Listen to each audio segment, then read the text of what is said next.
Notice to the public, if you wish to address the council.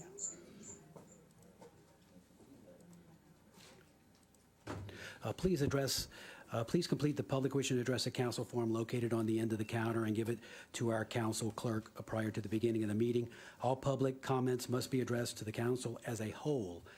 Addressing individual council members or staff is not allowed. Speakers should be courteous in their choice of words or actions, and comments shall be limited to the issues and cannot involve individuals or staff-related matters. All cell phones, pagers, and electronic devices used for communication should be silenced for the duration of the meeting. I'd like to call the meeting of the Terrebonne Parish Council to order Wednesday, August 10th, 2022. Mr. Babin, could you lead us in a prayer followed by a pledge? God, if I can figure out which mouse I'm supposed to use. There we go. Got it. Dear Lord, over the past several weeks, this council and council staff has experienced two heartbreaking losses. First, our council clerk, Suzette Thomas, then our former council clerk, Benita Chauvin's husband, David. Lord, we ask that you raise them both into your eternal kingdom of heaven. And Lord, we also ask that you send graces and look in good favor to their families. We ask this in your name, Jesus Christ. Amen. Pledge allegiance to the flag of the United States of America and to the republic for which it stands, one nation, under God, indivisible, with liberty and justice for all. Mr. Hampton, roll call.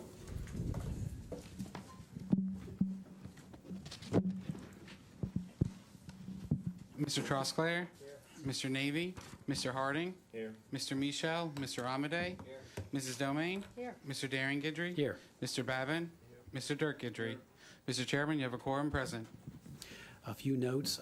We have a letter from Mr. John Navy saying, please be advised that I will be absent for tonight's council meeting, but I have reviewed the agenda and will follow up on matters requiring my attention. I apologize for any inconvenience my absence may cause. And in accordance with the American with Disabilities Act, we are accommodating Mr. Gerald Michel via Zoom. Memorials. Memorial honoring the services of the late Terrebonne Parish Council Clerk, Ms. Suzette Thomas. Mr. Carl Harding. Good evening.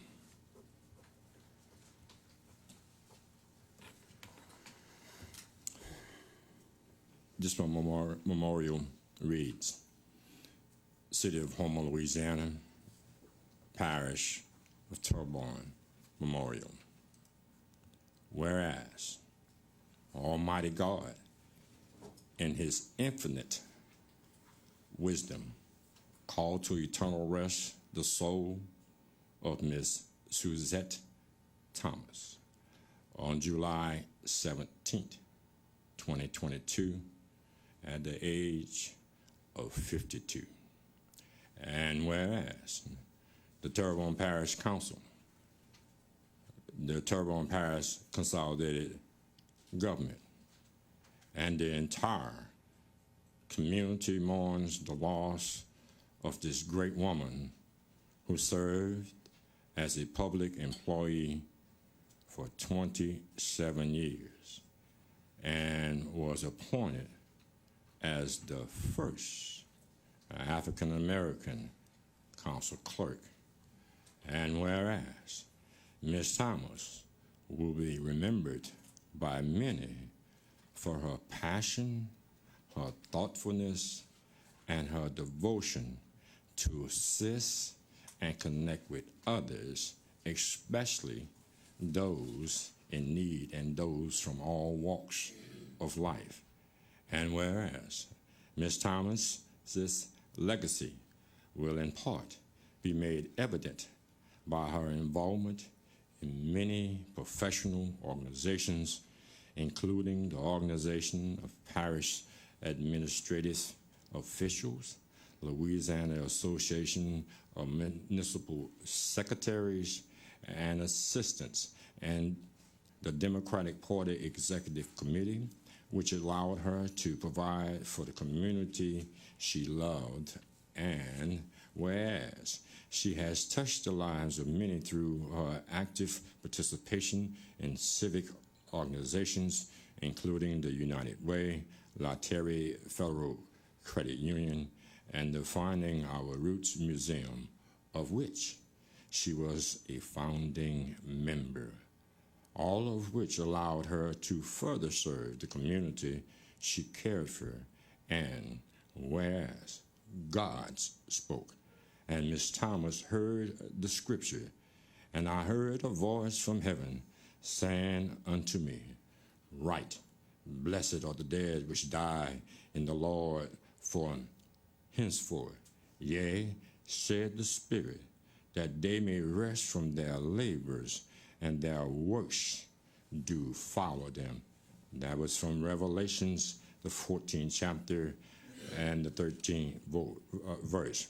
Now therefore, be it resolved that the Terrebonne Parish Consolidated Council and the Terrebonne Parish Consolidated Government offers its deepest and sincerest condolences to Ms. Thomas's family, friends, and loved ones.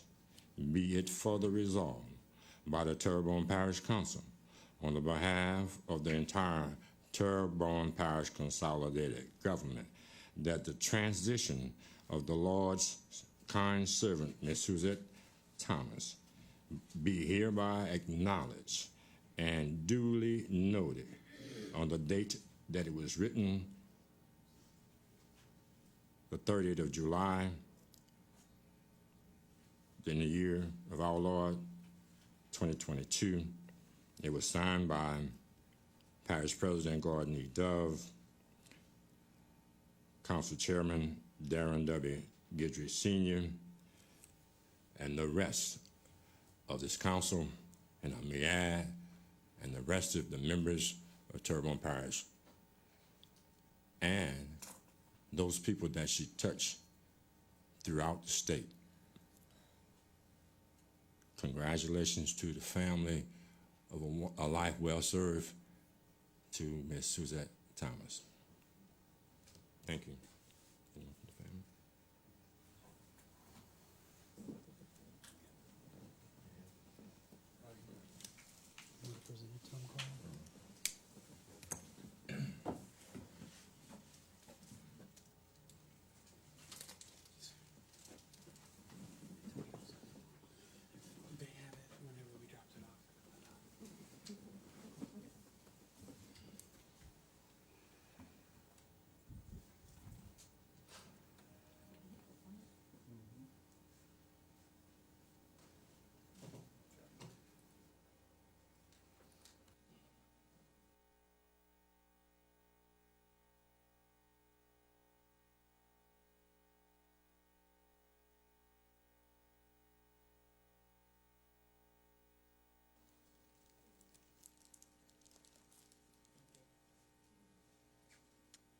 Good evening, Terrebonne Parish Council. We, the family of Suzette Thomas, are honored to be here today to honor her memory. She was an extraordinary woman. She was dedicated to the citizens of Terrebonne Parish, as well as many other organizations throughout the state.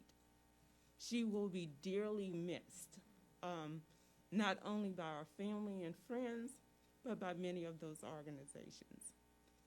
I often say that you all had the better twin, and now y'all are stuck with me.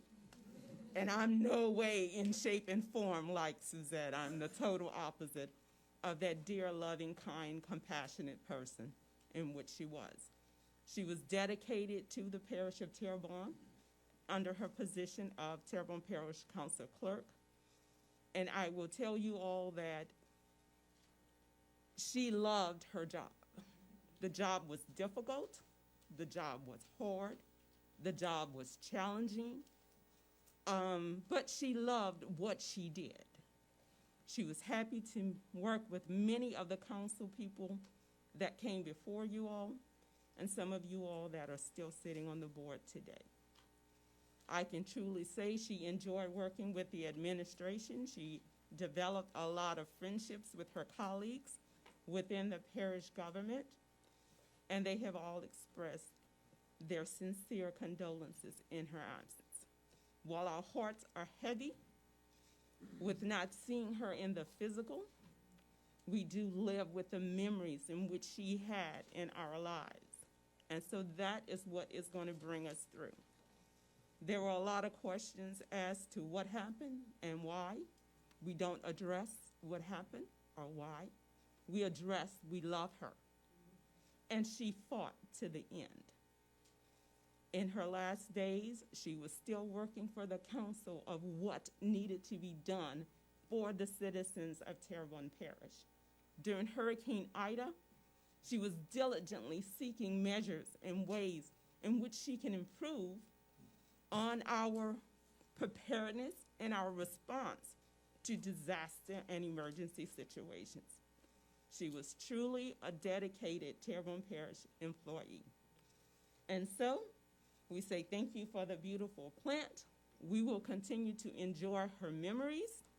And we're going to say, Suzette, in heaven, you're blessed. Thank you so much for being a part of our lives. Thank you. Hold on, Susan. Mr. Michel wants to say something. Can't hear him. Oh, we can't hear him. What are we doing wrong, Keith? But Okay, we're good? we got you. Go ahead. Ms. Susan, thank you so much for being here tonight. And I really can't say anything more than what was already said in the memorial for Suzette. But I just want you to know that I loved her dearly, that she meant a lot to me and to everyone around her, and the things that she did in and for the parish and in and for the state. I've had the privilege of being able to talk to her about some of those items, and she was an encouragement to me. And I can't say enough. She's in my heart. She's in my prayers. We'll continue to pray for her soul. And again, thank you so much for this opportunity to express these feelings to you. God bless you. Thank you. Yeah, and Susan, from the chair, of course, Suzette had 27 years with Terrebonne Parish. And, she worked closely together with me as chairman and really was such a wealth of knowledge Yes, that, she was. I really miss. We have some good people stepping up, but 27 years is hard to, she was just such a valuable asset. And I just want to know her losses felt by the chairman, especially so. Thank you. And thank you all for lending her to us. Thank you. Okay, moving along, approve the minutes of the special session condemnation held on July 11th, 2022. Moved by Mr. Carl Harding. Second. Seconded Ms. Jessica Domingue. Any discussion? All in favor say aye. Aye. Any opposed? Approve the minutes of the regular council session held on July 13th, 2022. Moved Mr. Dirk Gidry. Second. Seconded Ms. Jessica Domingue. Any discussion? All in favor say aye. Aye. Any opposed? Distribute minutes of the special session held on July 25th, 2022, which we've done. Distribute minutes of the regular council session held on July 27th, 2022, which we've done. Approve accounts payable bill list for August 1st, 2022 and August 8th, 2022. Move Mr. Carl Harding. Second. Second Ms. Jessica Domingue. Any discussion? All in favor say aye. Aye. Any opposed? General business. Proclamation proclaiming the week of August 8th through the 12th, 2022 as National Healthcare Week in Terrebonne Parish. Ms. Domingue. Yes, it is my great honor to read this proclamation as I actually work at a healthcare center. From the city of Houma, Louisiana, the parish of Terrebonne proclamation, whereas for over 50 years, community health centers have provided high-quality, affordable, comprehensive, primary and preventative health care in our nation's underserved communities, delivering value to and having a significant impact on America's healthcare system. And whereas, as the country's largest primary care network, community health centers are the healthcare home for 30 million Americans in over 14,000 communities across the nation. And whereas community health centers are a critical element of the health system, serving both rural and urban communities and often providing the only accessible and dependable source of primary care in their communities. And whereas community health centers serve as beacons of essential resources and support in testing and treatment in the face of the global coronavirus pandemic, and will continue to offer reliable, affordable, high-quality care against COVID-19 for Americans' most vulnerable and underserved communities. And whereas every day community health centers develop new approaches to integrating a wide range of services beyond primary care, including oral health, vision, behavioral health, and pharmacy services to meet the needs and challenges of their communities. And whereas community health centers are governed by patient minority boards, ensuring that the patients of each healthcare center are engaged in their own healthcare decisions. And whereas community health centers nationally employ more than 253,000 people, including physicians, nurse practitioners, physician assistants, and certified nurse midwives who work as multidisciplinary clinical teams designed to treat the whole patient. I would like to add social workers to that. And whereas during National Healthcare Week, we celebrate the legacy of America's community health centers and their vital role in shaping the past, present, and future of America's healthcare system. Now, therefore, be it resolved that the Terrebonne Parish Council, on behalf of the Terrebonne Parish President Gordon E. Dove and the entire Terrebonne Parish Consolidated Government, do hereby proclaim August 8th through August 12th, 2022 as National Health Center Week, and encourages all Americans to take part in this week by visiting their local healthcare center and celebrate the important partnership between America's community health centers and their communities they serve. President, this 10th day of August 2022, signed by Parish President Gordon E. Dove, Council Chairman Darren W. Guidry, and the entire Parish Council. Do we have anybody here to receive the proclamation? Casey Guidry's here. He's from START. Oh, Mr. Guidry, would you like to come up?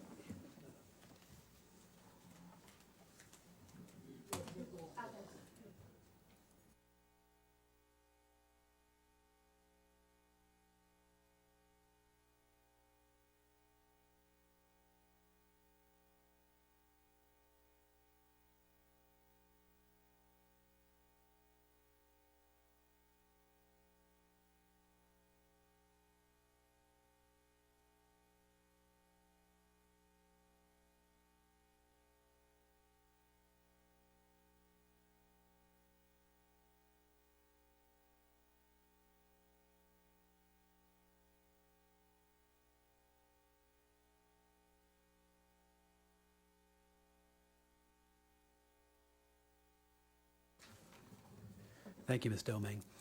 Moving along, commending Mr. Jerome Boykin Sr. on his accomplishments and his ongoing service to Terrebonne Parish. Mr. Carl Harding. Good evening again. City of Houma, Louisiana, Parish of Terrebonne, commendation. Whereas Mr. Jerome Boykin Sr., a lifelong and renowned resident of Houma, is to be recognized for the ongoing services and commitment to Terrebonne Parish, and whereas for over 28 years, Mr. Boykin has been a proud member of the Terrebonne Parish NAACP, where he currently serves as president, striving to ensure excellence, justice, and quality of all Terrebonne Parish residents, and whereas the Terrebonne Parish NAACP has been have seen many successes while under Mr. Boykin's leadership, including being named Outstanding Branch of the Year in the state of Louisiana for multiple years. And whereas through the NAACP and its Freedom Fund program, Mr. Boykin has enabled many scholarships that assisted with tuitions and textbooks costs for students pursuing higher education across the state. And whereas Mr. Boykin has been instrumental in many efforts to promote positive relationships and provide for greater integration in his community, especially within the local businesses, Mardi Gras Cruise, and other organizations. And whereas Mr. Boykin remains committed to address inequalities and discrimination in education, housing, employment for all parish residents. Now therefore be it resolved by the Terrebonne Parish Council on behalf of the parish president and the entire Terrebonne Parish Consolidated Government that Mr. Jerome Boykin Sr. be hereby recognized and commended, and that he be presented the key of the city, representing the importance of his achievements and efforts in service to excellence, justice, and equality for all residents of Terrebonne Parish. It was signed by Parish President Gordon Dove. It was also signed and authored by Mr. John Navy, Councilman District 2, and representing the Terrebonne Parish Council, to be presented to Mr. Jerome Boykin Sr., President of the NAACP, Terrebonne Parish.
But we haven't ordered yet. I assume you wanted soup. Was that right?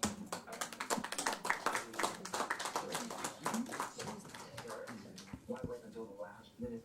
I understand your friends, my employer, Mr. Nichols. Well, first of all, Mr. Michel, could you turn the radio, or do you have something down? No, I'm new here. Sorry to hear about your house. We're still getting used to this Cajun engineering we got going on here with this Zoom meeting. Go ahead, Mr. Boykin. I just want to say thank you to the Terrebonne Parish Council and also to our parish president, Mr. Gordon Dove. Thank you, Mr. Boykin. Hold on. Mr. Michel wants to say something. Mr. Boykin? Yes, sir. I just want to thank you. Thank you for everything you do for the parish.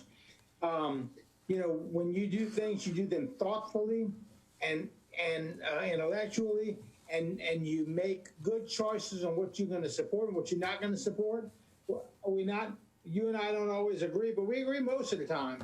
And I just want to thank you for everything. And also, what wasn't mentioned is your dedication to step up a step further by serving on the Reg 2-3 board, and I'm sure there are many other boards and commissions that you're involved in one way or another. So thank you for your services to Terrebonne Parish. God bless you, sir. Thank you. And of course, Mr. Boykin, you're one of my constituents, Right. and you know, I hope everyone knows that no matter whether you or I agree or disagree, that you know, when you call me, I'm there as your councilman, and I still will be there for years to come. Thank you. Thank you. All right, moving along. Commendation commending Mr. Martin Falls for his accomplishments for ongoing service to Terrebonne Parish. Mr. John Navy called and asked if I would read this, and you know, I was very pleased to say yes. And the commendation goes as such: whereas Mr. Martin Falls, a long-standing and renowned resident of Houma, is to be recognized for his ongoing service and commitment to the betterment of Terrebonne Parish. And whereas Mr. Falls, a proud Vanderbilt Catholic High School graduate and Nicholls State University broadcast journalism graduate, has found many successes in the film, television, and music industries. And whereas in 1985, Mr. Falls founded the area's first successful television station, HTV, which has become an invaluable asset to the community by continually providing exceptional award-winning coverage of local news and issues for Terrebonne Parish and surrounding areas. And whereas Mr. Falls also provides for his community through generous contributions to local schools, churches, and other charities, and through his steadfast support of veterans and veterans affairs. And whereas Mr. False's efforts to inform, educate, and entertain through HTV and various media have made positive, lasting impacts to Terrebonne Parish and its residents. Now, therefore, be it resolved by the Terrebonne Parish Council, on behalf of the Terrebonne Parish President and the entire Terrebonne Parish Consolidated Government, Mr. Martin False be hereby recognized and commended, and that he be presented a key to the city to represent the importance and impact of his service to Terrebonne Parish as journalist, broadcaster, and philanthropist. And it's signed by Mr. Gordon Dove and Mr. Navy, signed on behalf of our Terrebonne Parish Council.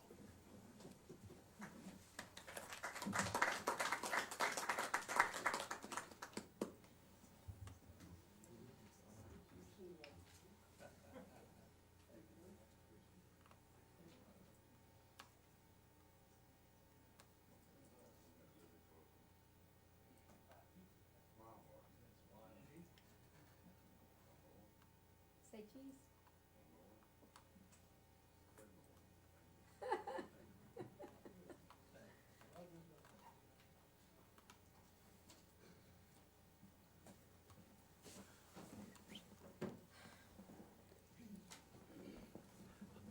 Mr. Martin. All right, I want to thank all of you from the bottom of my heart. It's certainly a team effort. I may be the front guy, but Jen's here. They got a lot of other people that do a lot of work and a lot of effort. So this may go to me tonight, but it will go to each and every one of them when I bring it back. I want to also congratulate Mr. Boykin on your accommodation, well deserved. And I was a little confused when I first started covering council meetings. We had Mr. Dewey, we had Danny's father-in-law, Mr. Marcella. I was looking at Mr. Bubby Lyons, Bobby Bazeron, Donald Landry. Yeah. We can go down the list. But what was different was when I walked in today, Sherry Ezel, who's back here, said, "Martin, you're looking good." I was feeling good when I went to sit down, and then I came by former Councilman Wayne Thibodeau, and he said my coat was getting pretty tight. So I'm a little bit confused, you know. But I told him I'd try to lose 30 pounds for the next one. But once again, I've had the privilege of working with 8 administrations, and I got to tell you, what I'm looking at with the administration up here and with the council, y'all have done quite a bit for this parish. And I'm a good one to gauge it because I've seen the progress over all these years.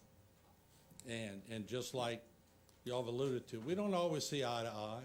This is not always the friendliest place for a media outlet, but we've been able to progress.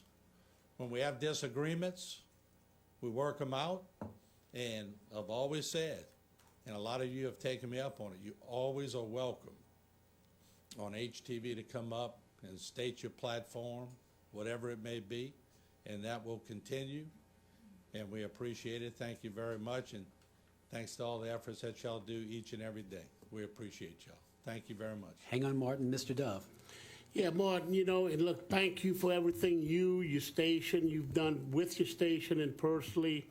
You know, in 2005, when you did the call for action and got Kathleen Blanco, Governor Kathleen Blanco, that sort of led the charge on where we at today, from the levee systems to the lock systems to the pump stations, et cetera.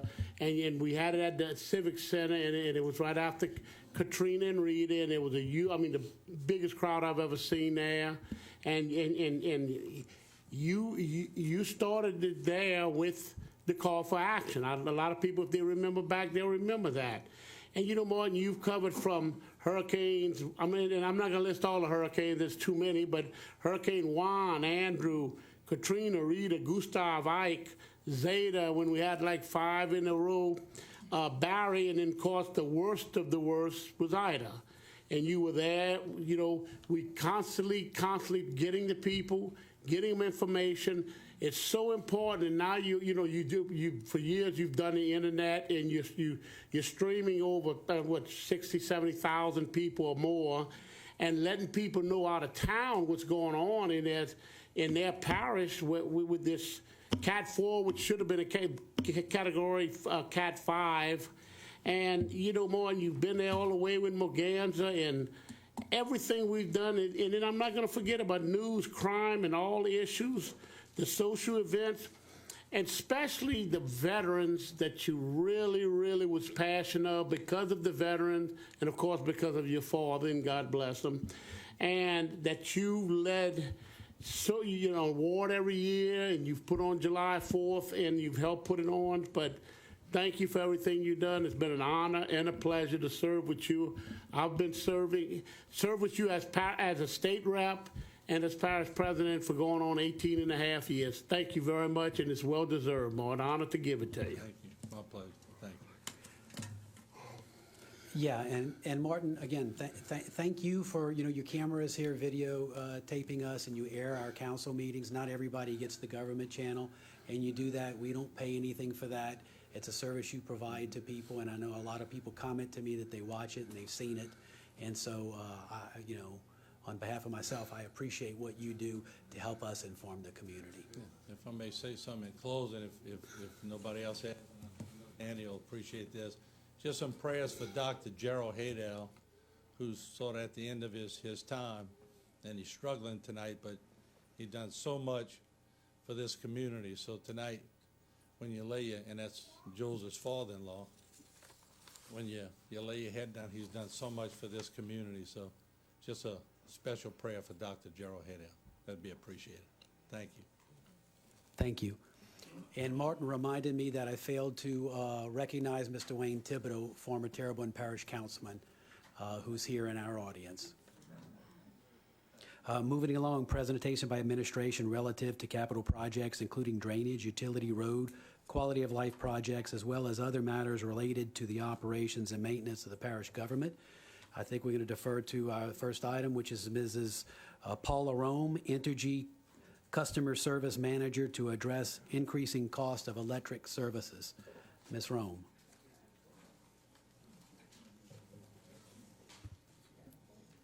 Thank you, Darren.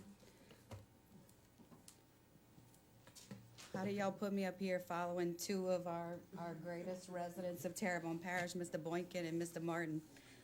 Very, very honorable commendation. Congratulations. First of all, I want to officially announce that I am the new Energy Customer Service Manager for Terrebonne Parish Government. So if you guys, y'all all have my contact information officially tonight.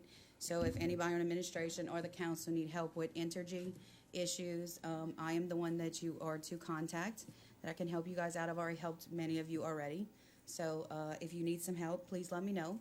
And tonight I'm going to do a short presentation to better explain our energy bills that are higher than normal right now, that everybody is concerned about, and I'll do a little bit education for you guys and the public on what those bills entail. If Keith will pull that up for me.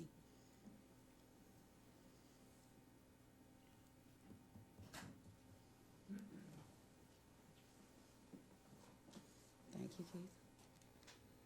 Okay, so the first slide shows you an energy bill can be quite confusing reading it. The first three parts of an energy bill, the first part is what you would expect to see in an energy bill, and that is your usage. So as we know right now, it is record-breaking temperatures, so everybody's usage is higher than normal with the summer heat and increased usage. That is the part of the energy bill that you as a resident or a business owner can control, and what energy does make profit off of. The other two sections of the bill, the second biggest component is the fuel adjustment that you'll see on your bill, and that's the component that is really going up right now, and we'll talk about that a lot later on, and that is based on the natural gas prices that we are all experiencing as we speak. And the third part is the storm recovery cost, and we'll talk a little bit more about that as well.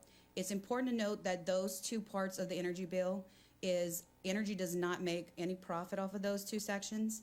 And as most of you probably do realize, Energy Louisiana is regulated by the Public Service Commission. So those two parts are regulated to us by the Public Service Commission. So what is what is really driving the cost of your bills going up? Quite simply, it is the cost of natural gas. It is the same reason that you are paying more at the gas pump for your cars. It is the same reason why we're paying more money at the grocery stores. The cost of natural gas is what we use to operate our numerous power generation facilities, and that price of natural gas is continuing to rise. As a result, that is causing higher than normal prices on your energy bills. These slides, I think, really tell the story.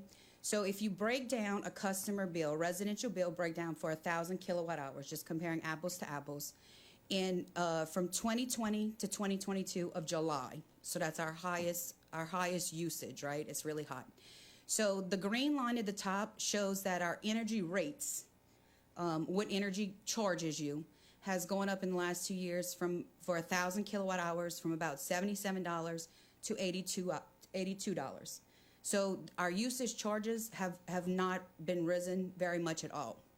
On the bar chart at the bottom, you will see that the other cost, especially that purple bar, which is the fuel cost, has risen dramatically, as you can clearly see.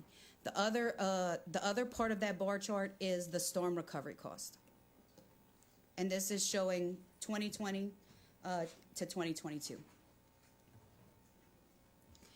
Now, this chart right here, the box at the top is really what tells the story. So fuel costs on bills have increased for 1,000 kilowatt hours, $44, but most importantly, 250% since July of 2020 to July of 2022. All other costs, which includes storm recovery costs, has only increased about 19%.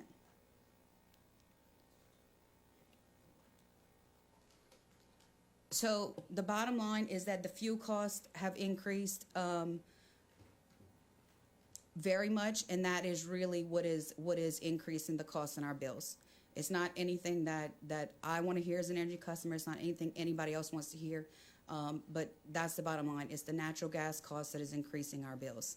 And it's important to note that Energy Louisiana cannot earn a profit off of fuel. Fuel is a strict pass-through per the Louisiana Public Service Commission order. And here's some other charts to show the exact same thing. So you can see July 2020, all other costs were the biggest part. You can see fuel was just 18%. 2021, all other costs, fuel was 28% of your bill. And here we are, July 2022, fuel is 40% of your bill. So what are we doing to help our customers? Okay, it's very important to note that energy, unlike some of the co-ops like SLECA, we cannot go after federal funding. So we do not get funding from FEMA or HMGP or CDBG money or any of that kind of stuff after a storm. What we have done is so far we have committed $10 million in shareholder donations have been applied to all energy utilities bill payment assistance programs. That's similar to some of the programs you guys offer to low income. That has been put forth. We also are waiving any late fees, credit card payments, and we are working with Terrebonne Parish. I actually got the name of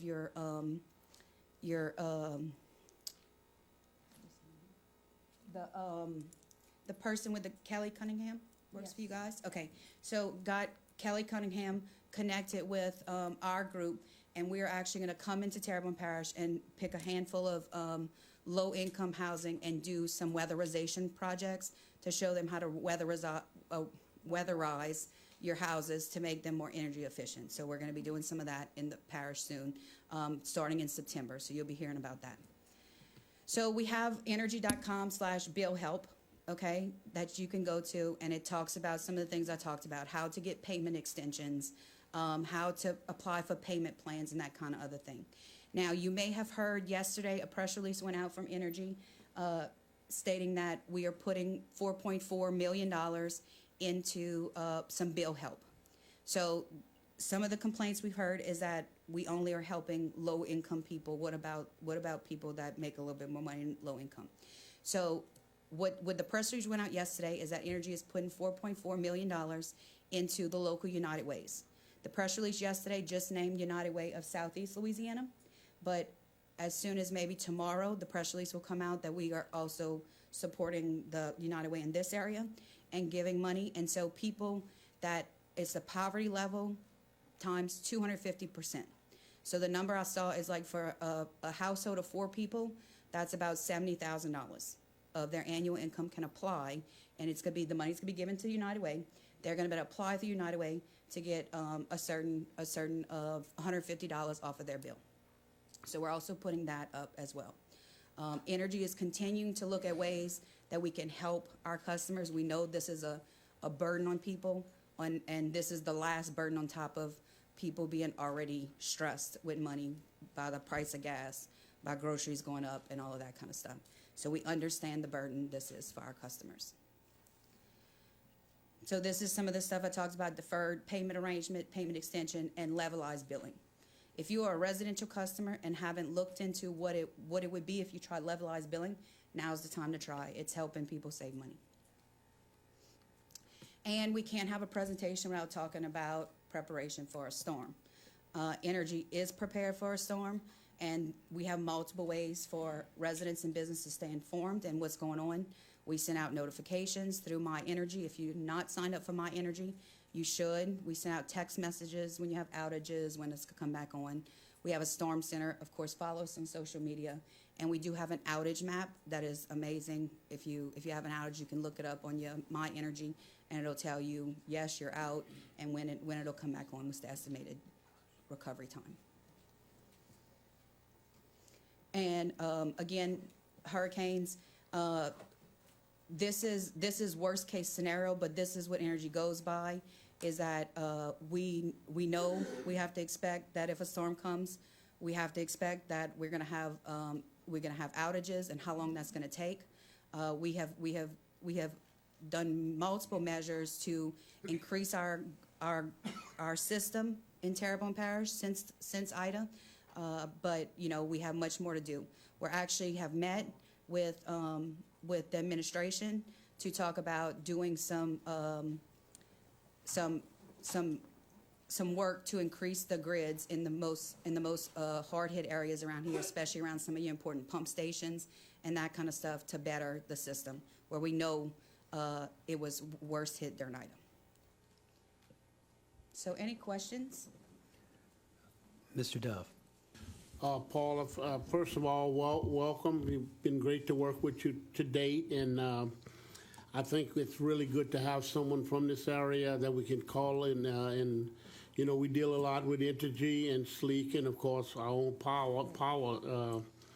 I was glad to see Energy, Sleek, and others to come in and use larger power poles after the power poles were down. They packed rocks in them. If they're along a bayou or waterway, they're not only putting a power pole, but they're putting one in there to bolt it to. So they've got 2 poles together. More tiebacks. I've talked to Energy and Sleek about this, and they've really done a good job of getting that. And I think it's a huge step to helping, because a lot of the poles down Montague, even though we lost some poles from the last hurricane, a lot of them survived, so it's a good. They also putting the transmission lines off to the side, which evidently they feel that, or engineers feel that's the better of them, and I think it's headed in the right direction. I've talked numerous times to you and Philip May, the president, and we look forward to working with it, because we still, we've got a totally damaged power plant here. And we're looking at having to come in with a portable power plant to help regulate the voltage because of this power plant being out. And we're starting to put the limestone pad in, and we're working on getting down there. Candace, Chris and their groups, and Mike Toops and everyone's worked diligently in getting the power back. And I thank you and look forward to working with you. And If I call David at 6 in the morning, I don't. Your husband, David Rome. I don't mean to wake you up too, but we as you know, we talk quite often, and it's great deal. Welcome aboard, and let us see anything we can do for y'all. Thank y'all very much. Gordy, can you keep it to 6:30 on a Saturday? I'm joking. Okay, you got it. And for those that don't know, Mr. David Rome, her husband, is our Public Works Director. Mr. Amity. Thank you, Mr. Chair. Ms. Rome, Ms. Fontenot, thank you for coming. I know the public that's watching this is going to feel a little bit better knowing that energy is engaging in the area, that they've heard the voices screaming concerning these rapid increases in the bills. They may not like the explanation. Unfortunately, it is what it is. It is a pass-through, and they can look to the federal government for the increasing costs and the inflation that's happening. But again, I just want to commend the both of you and thank you for coming out, because we always like to be able to have that close contact so that when we do need something, we have somebody like Mr. Dove said that we can work with who's close. Yeah. So Labadyville, which serves part of the Shreva area, and then Ms. Rome, which is covering the rest of the Terrebonne Parish area.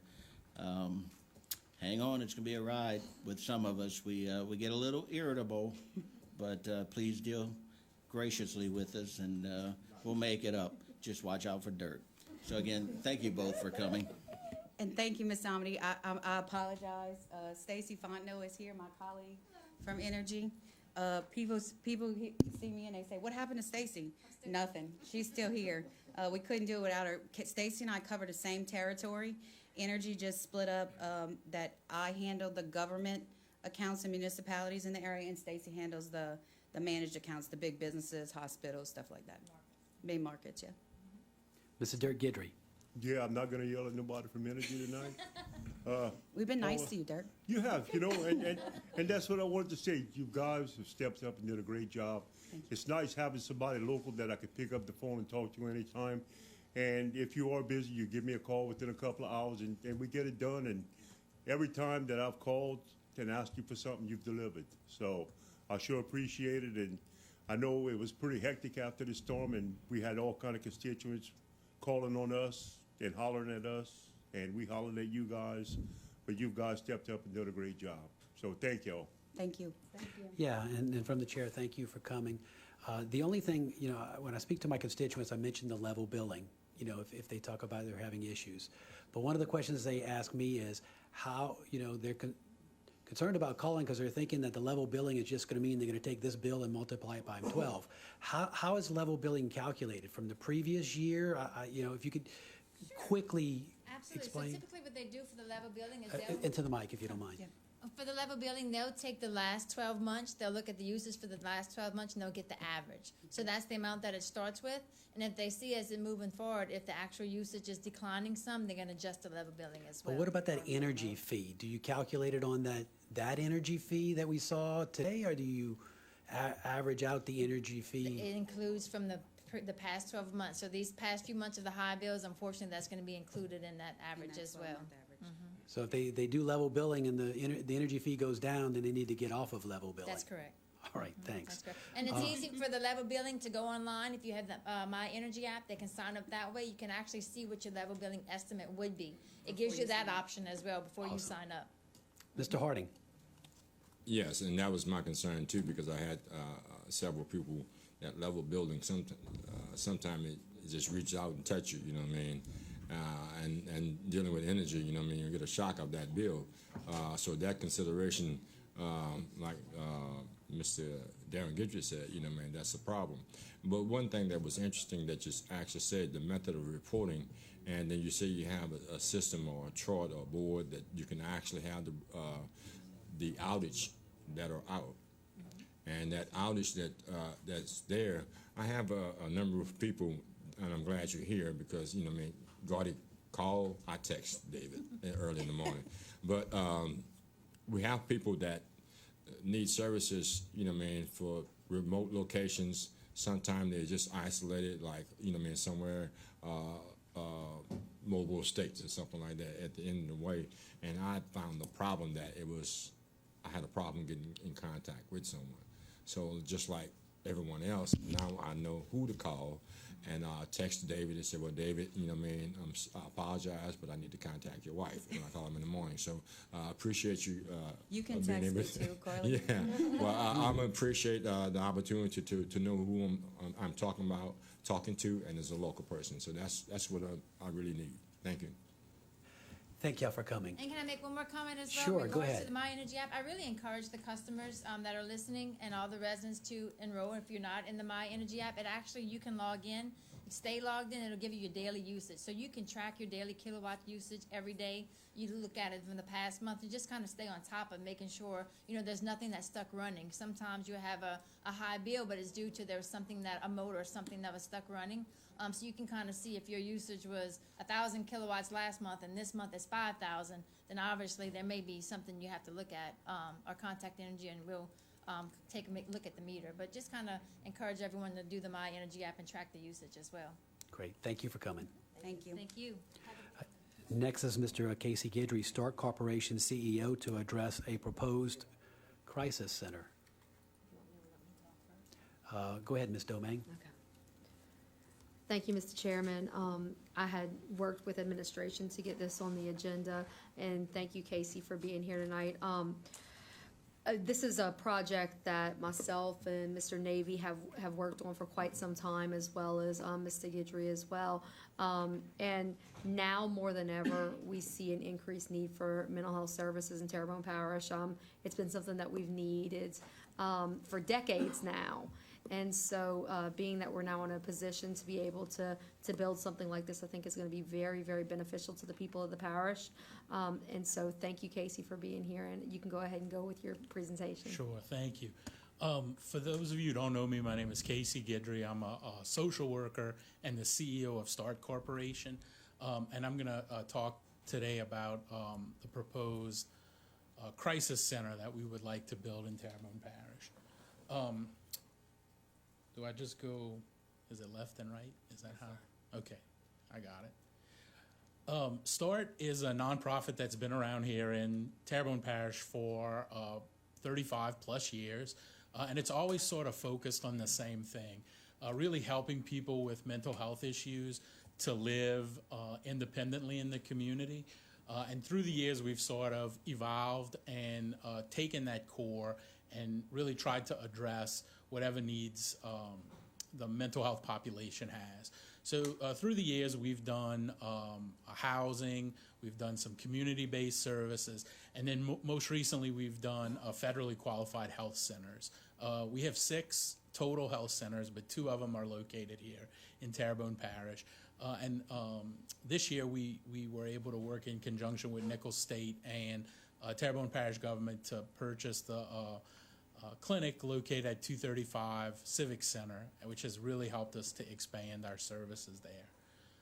But you know, I just wanted to let you know that we have been around for a long time, and we really try to look at whatever needs are in the community and how we can address those by pulling in federal, state, local dollars to address the need. Behavioral health, again, has been a really big focus of ours.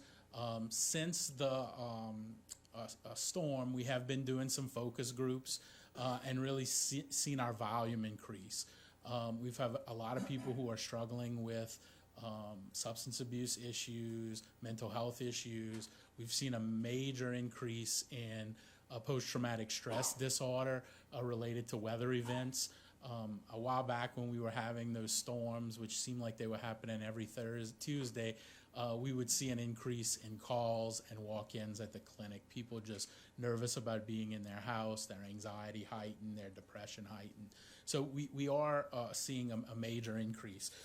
Since the storm, our calls to the office and the clinics have been up 74%, and our services are up 114%. So they've doubled in Terrebonne Parish since last year. We've added nurse practitioners, social workers, doctors to the clinic staff, and we've just seen a tremendous increase.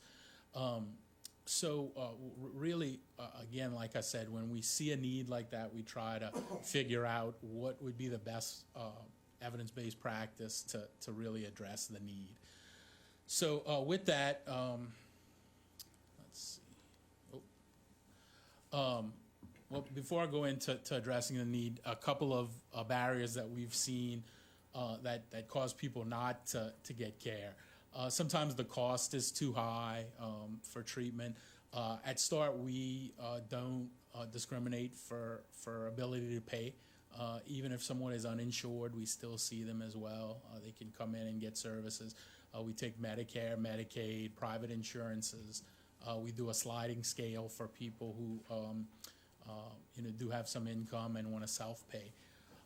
We found that there's a big transportation problem in the parish, so we have increased our transportation.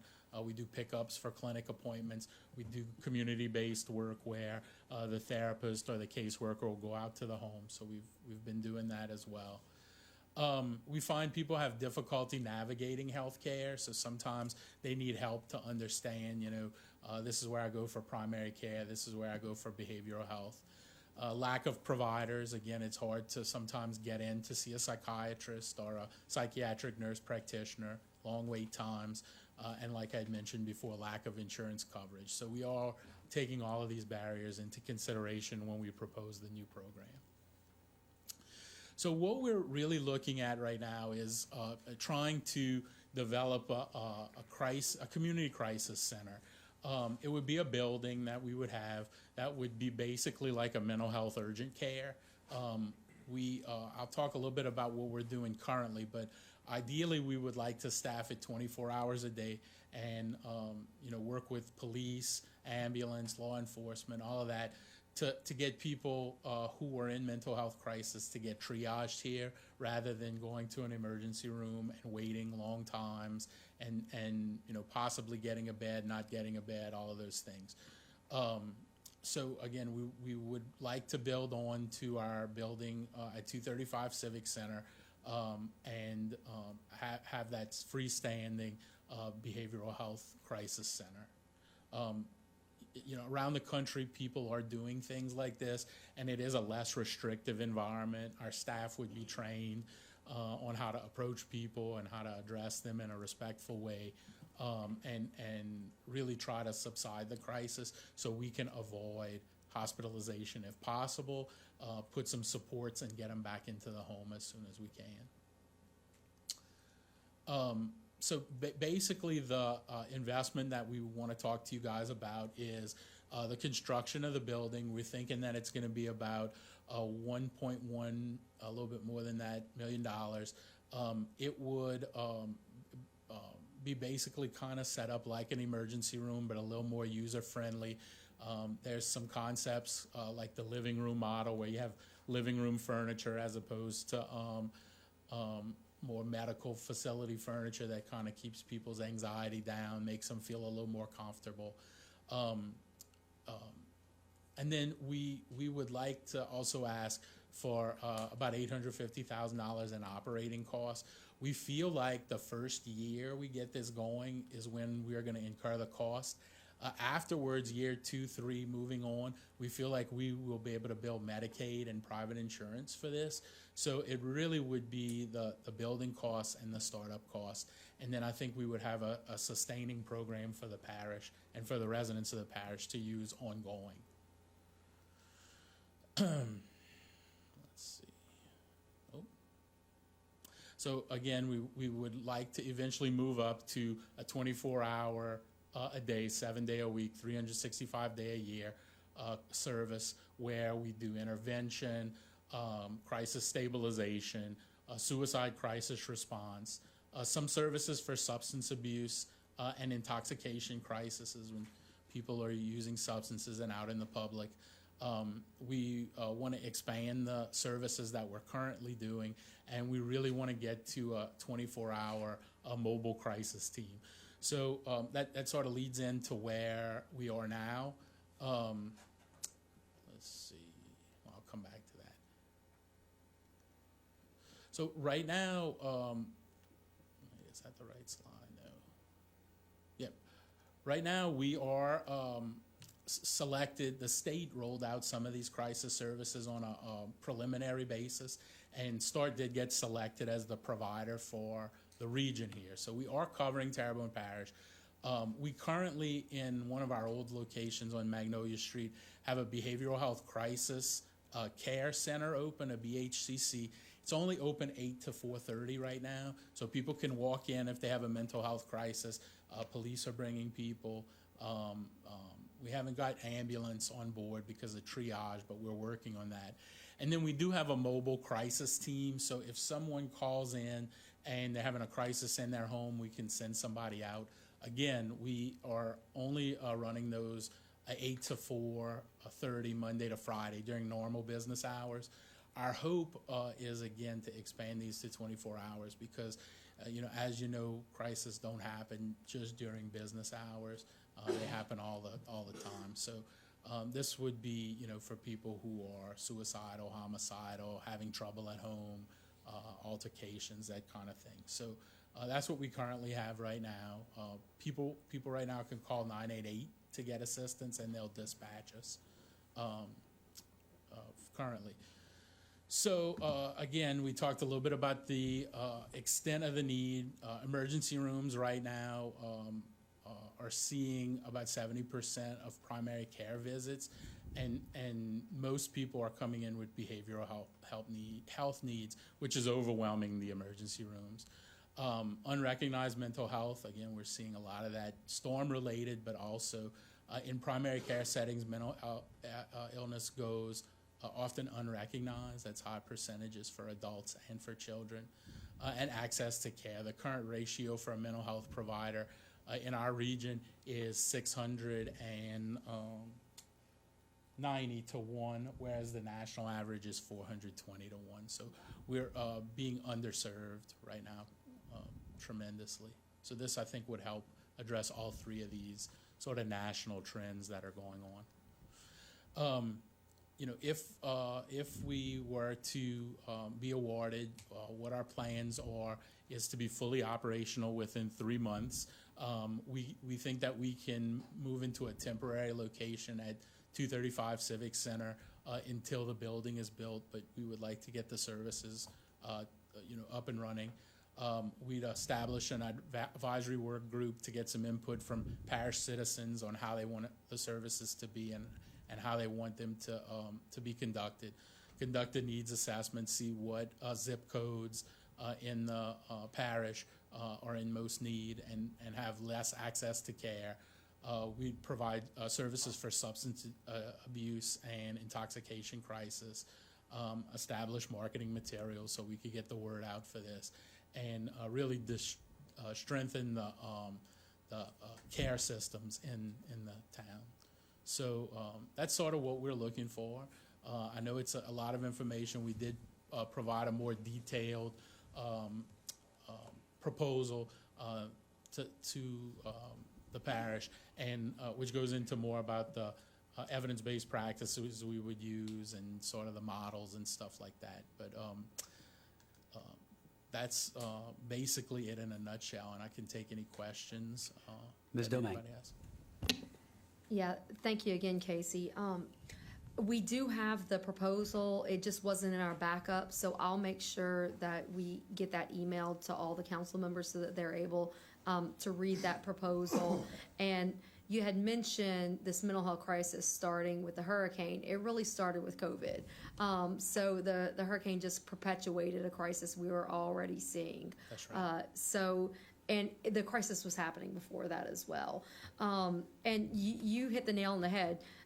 Crisis doesn't exist Monday through Friday, 8 to 4:30, which is right now. Doctors' offices are open. That's not. And that's the services that we're providing to people in Terrebonne Parish. And I know in the district that I represent, the area that I'm in, if someone has an overdose, they get sent to the hospital. They're given Norcam, and then they're released out onto the street to go do whatever. And it happens all the time. And so having this extra level of support for people, I think it's not only going to help our substance abuse population, our homeless population, which is completely underserved in this area.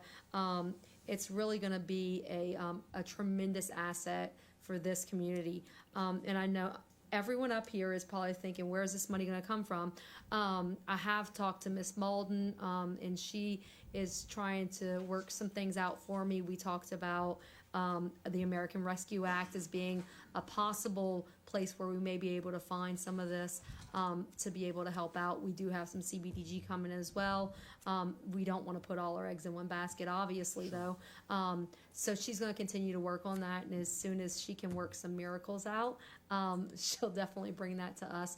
But I will get that back up to all the council members as soon as I get home. I'll send that email out. So thank you so much, Casey. Mr. Amity? Thank you, Mr. Chairman. Mr. Guidry, I want to thank you and your team. Ms. Cassandra worked with me and Ms. Cunningham on a situation. One of the things that you didn't say is that you have street teams. Yes. Right. So we had a situation where it could have been unrecognized mental health issue with a gentleman after the storm, and your guys were able to go out there. They were diligent in finding him and working with him, so thank you for that. Going back to the crisis center, how many mental health beds do you think you're looking at putting in there? So we will have a couple of observation beds, but our idea is not to keep people for a tremendous amount of time. It may be overnight, maybe a day or two. So we're thinking about 6 beds. Majority of the services will not be overnight services. They will be day services where we really try to get to the root of the problem really quick using some brief intervention techniques and then getting some supports in for the person. So, it may be that they're discharged to their home, but with follow-up care, somebody going to the house and checking on them and that kind of thing. I think that's going to encourage more people to seek help because they don't like that 72-hour hold that gets put on them, and this is going to give them an option where they're going to know that they're not going to hold me there. They're going to give me some help, they're going to give me some tools, and they're going to help me carry it out. So, yeah, Sure. I like the idea. Thank you for the presentation. Mr. Harding? Yes, I don't have any degrees, but then I kind of face that in some areas of my district on a daily. Some of those things, just knowing the people, their condition, and their family members. Sure. You mentioned something earlier in reference to transportation, and in reference to how people get to start right now at the location it has, and we have Good Earth Transit. I think Good Earth Transit, somehow or another, through some type of medical assistance that they have passes where they go to the doctor or whatever, and the doctor can give them a pass. Sure. Or even to a point, if you have a certain age, we also have our Council on Aging here that actually bring people an appointment. And then you guys, you mentioned something else that the cost, and when you said the mobile crisis team, you would send a mobile crisis team to a particular location or incident. Would it be a cost to that? So it would not be a cost to the patient. If they had insurance or Medicare or Medicaid, we would bill that insurance. But if not, it would be indigent care, which we get a grant from the federal government to cover indigent care. Yeah, well, other than that, I just thank you for your presentation. Thank you. Thanks. Mm-hmm. Mr. Guidry? Mr. Guidry, also, I'll thank you for the presentation that you presented. Question, I know we're having a lot of mental problems and suicides with our young adults. If I was correct, did I see that y'all going to only serve 21 years and up on this? And what's the reason for it? So currently, the project, the small scale project that only works 8 to 4:30, is funded through Office of Behavioral Health under the Department of Health at the state, and that was what the funding was for, 21 and older adults. Our hope is to expand to adolescents, children. We do treat 0 to 18 in our clinics, but the small range crisis services that we're doing right now are adults only. With this, we would like to expand to all ages. Yeah, because I know with all these, with all our young ones getting bullied and all this, we have a lot of suicides, and Sure. We just It's can't forget our young ones. It's a critical time.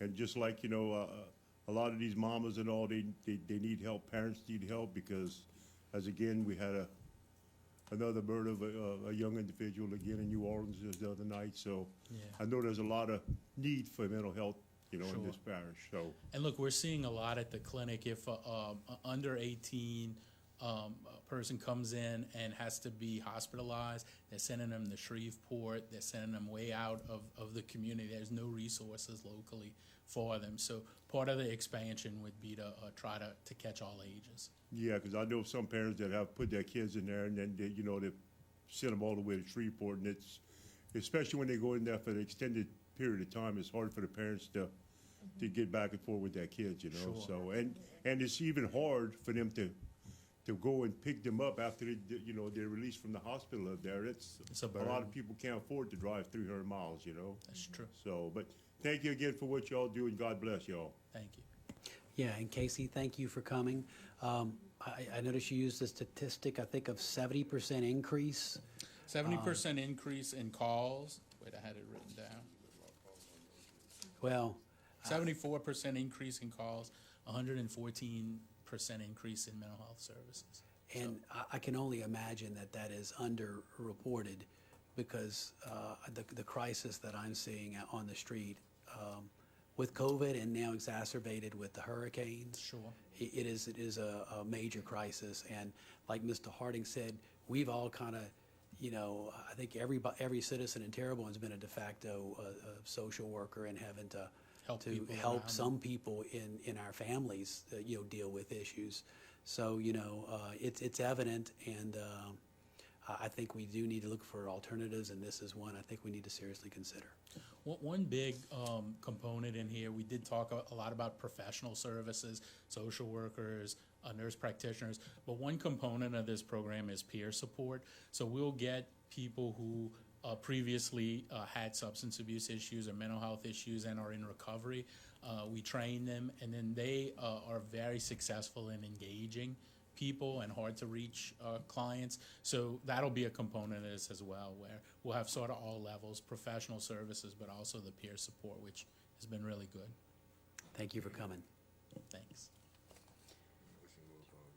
We have a motion to go into 6:30 public hearings to divert, and by Mr. Carl Harding. Second. Seconded, Ms. Dirk Gidry.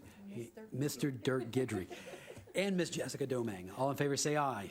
Any opposed? 6:30 public hearings. A is an ordinance to acquire in full ownership the following property adjudicated to the Terrebonne Parish Consolidated Government for the public purpose. It's parcel number 20501 with municipal address of 580 New Orleans Boulevard with owner of record EAC Barges, Inc., to address other related matters thereto. Public once. Public twice. Third time public. Motion to close. Motion to close, Ms. Domang, seconded Mr. Harding. All in favor say aye. Aye. Motion to adopt. Motion to adopt, Ms. Domain, seconded Mr. Harding. Any discussion? All in favor say aye. Any opposed? Ordinance is adopted. Item B, an ordinance to acquire in full ownership the following property adjudicated to the Terrebonne Parish Consolidated Government for public purpose, and that is parcel 30744, with owner of record being Bradley D. Levine, to address other matters related thereto. Public once. Public twice. Third time public. Motion to close, Mr. Trosclair. Seconded, Mrs. Dirk Gidry. All in favor say aye. Any opposed? Motion to adopt, Mr. Steve Trosclair. Seconded, Mr. Dirk Gidry. All in favor say aye. Any opposed? Ordinance is adopted. Item C, an ordinance to acquire in full ownership the following property adjudicated to the Terrebonne Parish Consolidated Government for public purpose, and that is parcel 30745 with municipal address 314 A Island Road with owner of record being Bradley Levine, and to address other matters relative thereto. Public once. Public twice. Third time public. Motion closed with Steve Trosclair. Seconded, Mr. Gidry. All in favor say aye. Motion to adopt, Mrs. Steve Trosclair. Seconded, Mr. Gidry. All in favor say aye. Any opposed? Ordinance is adopted. Item D, an ordinance to acquire in full ownership the following property adjudicated to the Terrebonne Parish Consolidated Government for public purpose, parcel 30809, with municipal address being 568 and 569 Island Road, with owner of record Lucille Billiot, to address other matters relative thereto. Public once. Public twice. Third time public. Motion to close, Mr. Trosclair. Seconded, Mr. Gidry. All in favor say aye. Motion to adopt, Mr. Trosclair. Seconded, Mr. Gidry. All in favor say aye. Any opposed? Ordinance is adopted. Item E, an ordinance to acquire in full ownership the following property adjudicated to the Terrebonne Parish Consolidated Government for public purposes, and that is parcel 31158, with municipal address being 329A Island Road, with owner of record being Justine Dardar, to address other matters relative thereto. Public once. Public twice. Third time public. Motion to close, Mr. Trosclair. Seconded, Mr. Guidry. All in favor say aye. Motion to adopt, Mr. Trosclair. Seconded, Mr. Guidry. All in favor say aye. Any opposed? Ordinance is adopted. Item F, an ordinance to acquire in full ownership the following property adjudicated to the Terrebonne Parish Consolidated Government for public purpose. Parcel 31159, with owner of record being Travis J. Dardar, to address other matters relative thereto. Public once. Public twice. Third time public. Motion to close, Mr. Trosclair. Seconded, Mr. Guidry. All in favor say aye. Motion to adopt, Mr. Trosclair. Seconded, Mr. Guidry. All in favor say aye. Any opposed? Ordinance is adopted. Item G, an ordinance to acquire in full ownership the following property adjudicated to Terrebonne Parish Consolidated Government for public purpose. Parcel number 32061 with municipal address 302 Island Road with owner of Luke Knockan, and to address other matters relative thereto. Public once. Public twice. Third time public. Motion to close, Mr. Trosclair. Seconded, Mr. Guidry. All in favor say aye. Motion to adopt, Mr. Trosclair. Seconded, Mr. Guidry. All in favor say aye. Any opposed? Ordinance is adopted.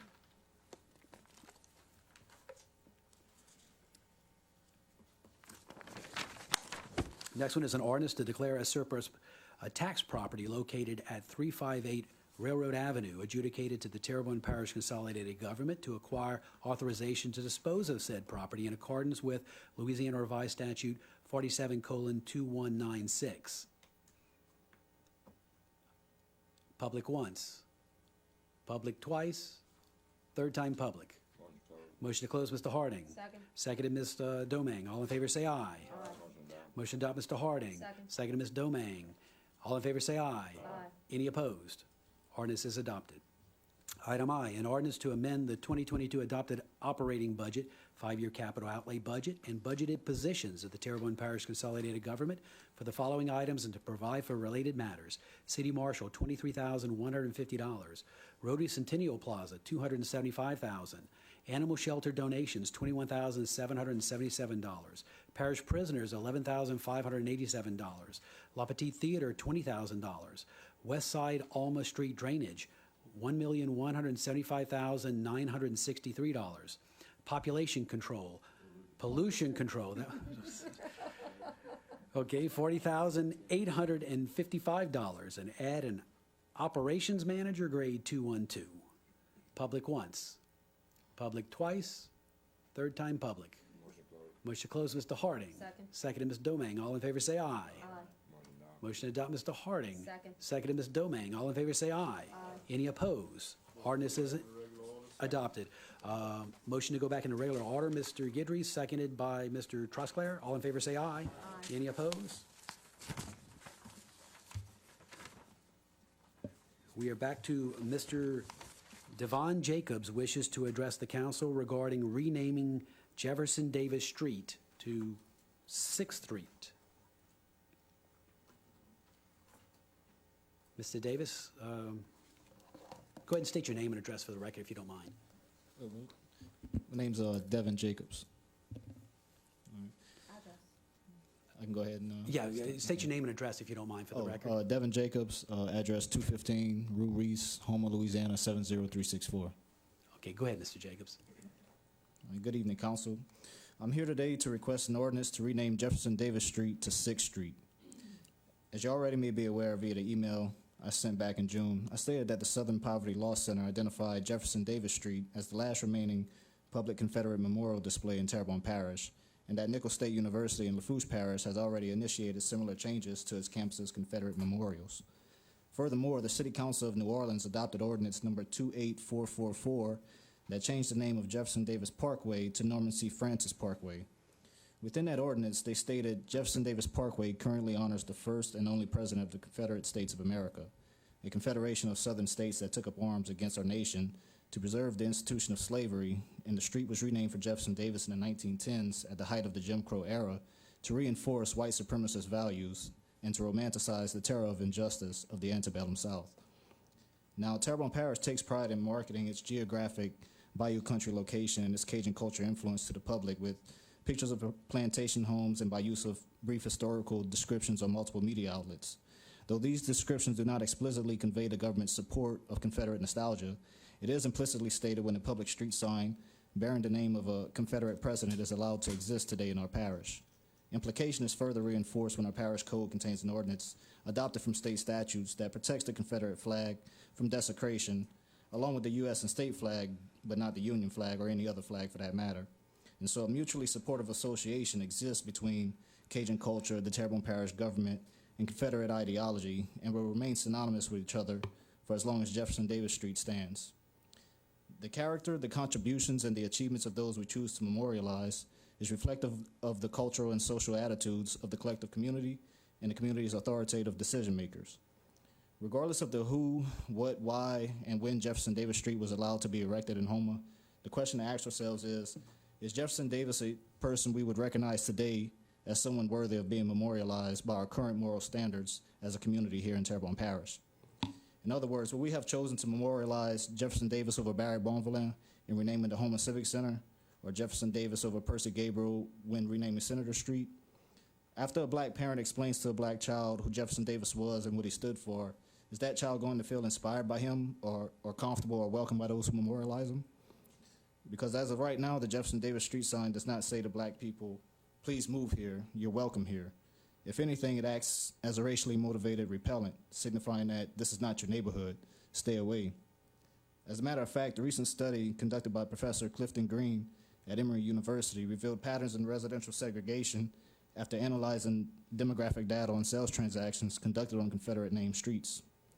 For example, in Florida, the study shows that homes on Confederate streets are 30% less likely to be owned by black households, 20% less likely by registered Democrats, and 17% less likely by people with a college degree.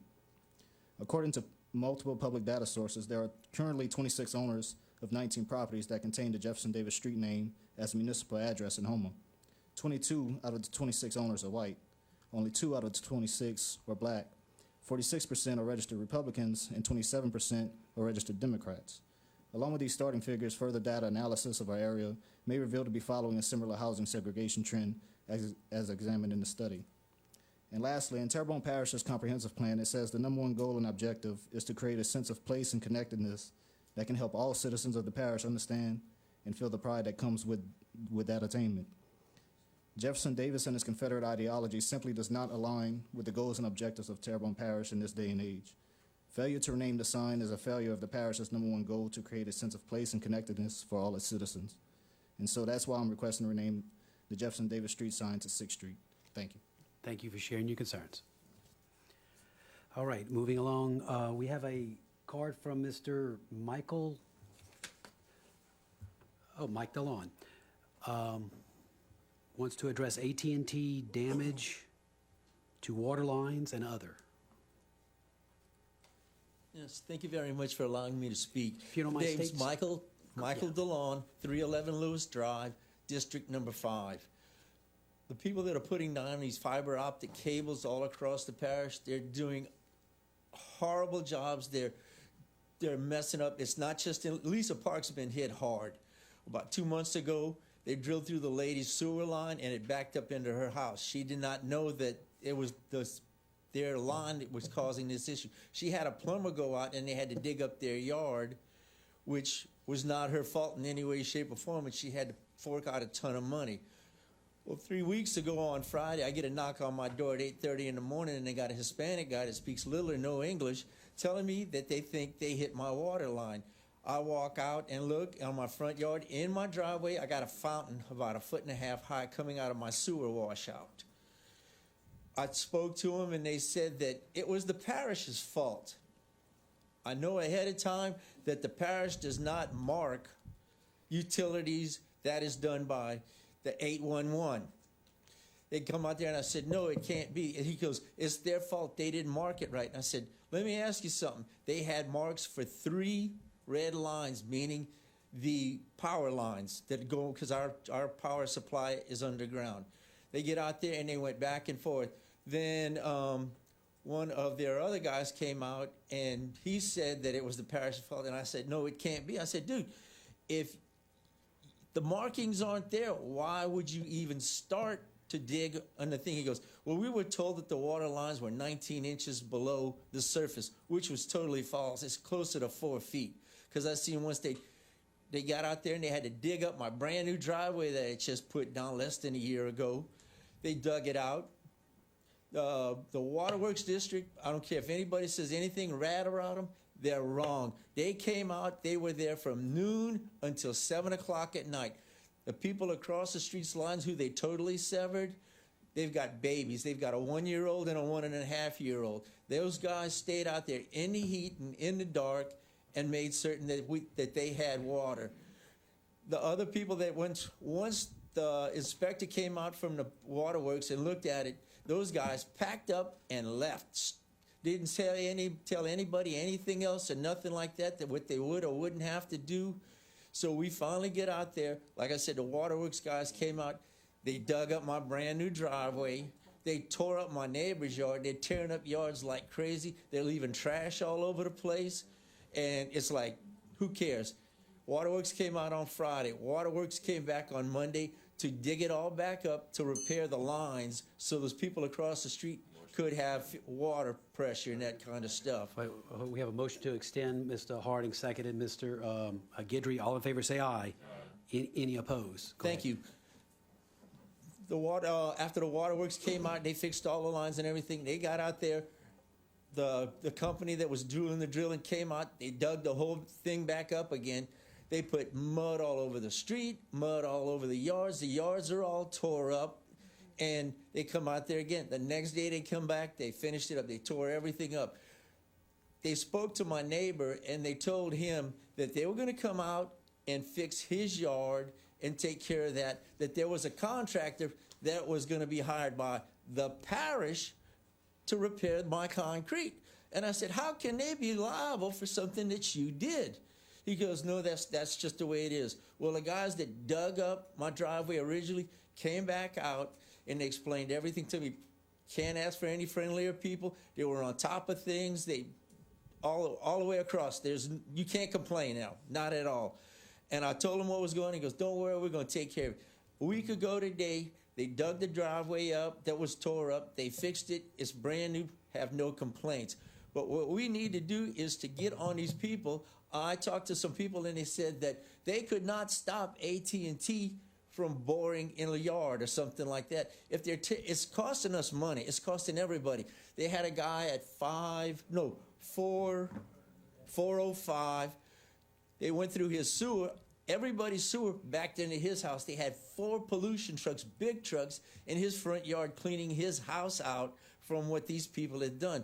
They've done it on Malibu. And then when I asked the guy, I said, I haven't seen a fiber optic cable around.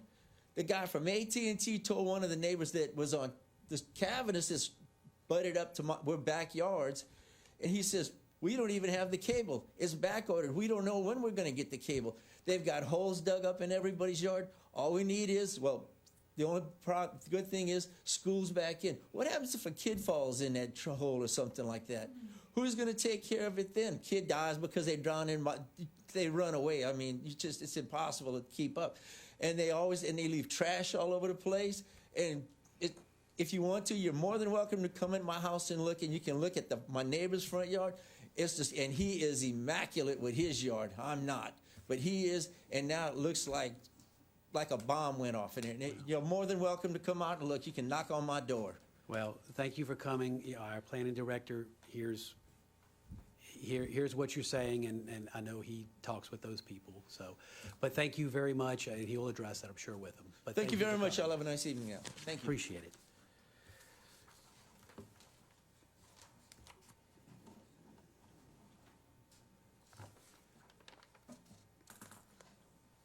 I think we're on committee reports. They had, I was told that, sorry, Mr. Babin, your time is up. Just a joke. No, I was told they weren't going to give a presentation because of the other 2 we had. I didn't get it right. Was that okay? With all this glass, I can't hear stuff. Which ought to come down. Budget and Finance Committee, Mr. Harding. Yes, I make a motion that the council accept and ratify the minutes of the Budget and Finance Committee held on August 8, 2022, and I have one public hearing, and that is an ordinance to amend the 2022 adopted operating budget 5-year capital outlay budget and budgeted position of the Terrebonne Parish Consolidated Government for the following items and to provide for related matters. Hollywood Road Extension Bridge, $281,686. Parish Sports Parks Complex, $56,441. Housing and Human Service Head Start HVAC System, $530,500. Homer Police Department, $118,170. Add one police captain, grade P5. Add one police lieutenant, grade P4. Add one police sergeant, grade P3. Add 4 police officers, grade P1. Planning, actually to the negative, $8,433. Add one planner, grade 207, and delete one planner 2, grade 207, and call for a public hearing on said matter on Wednesday, August 24th, 2022 at 6:30 p.m. Thank you. Motion, Mr. Harding, second, Mr. Guidry. All in favor, say aye. Aye. Any opposed? Item B, Public Service Committee. Mr. John Amity. Thank you, Mr. Chair. I make a motion that the council accept and ratify the minutes of the Public Services Committee held on August 8th, 2022, and I have 3 public hearings. Number 1 is an ordinance to authorize the permanent relocation of a Terrebonne Parish precinct polling location and call a public hearing on Wednesday, August 24th, 2022 at 6:30 p.m. The second is an ordinance to amend Section 4-4 of the Terrebonne Parish Code to allow permitted organizations to sell alcohol at permitted events and call a public hearing on said matter on Wednesday, August 24th, 2022 at 6:30 p.m. And the third is an ordinance to amend Section 21-30 of the Terrebonne Parish Code to allow permitted organizations to sell alcohol at permitted events and call a public hearing on said matter on Wednesday, August 24th, 2022 at 6:30 p.m. Moves Mr. Amity, seconded Mr. Trosclair. All in favor, say aye. Aye. Any opposed? Community Development and Planning Committee. Mr. Trosclair. Thank you, Mr. Chairman. Make a motion that the council accept and ratify the minutes of the Community Development and Planning Committee held on August 8, 2022, and I have no public hearings. Second. Moved by Mr. Trosclair, seconded Mr. Amity. All in favor, say aye. Any opposed? Item D, Policy, Procedure, and Legal Committee. Ms. Domingue. I make a motion that the council accept and ratify the minutes of the Policy, Procedure, and Legal Committee held on August 8th, 2022, and I have 1 public hearing. An ordinance to appoint Miss Brandy Becknell as Terrebonne Parish Council Senior Minute Clerk to set the salary and to set an effective date relative thereto and call a public hearing on Wednesday, August 24th, 2022 at 6:30 p.m. Move Ms. Domingue, second Ms. Trosclair. All in favor, say aye. Any opposed?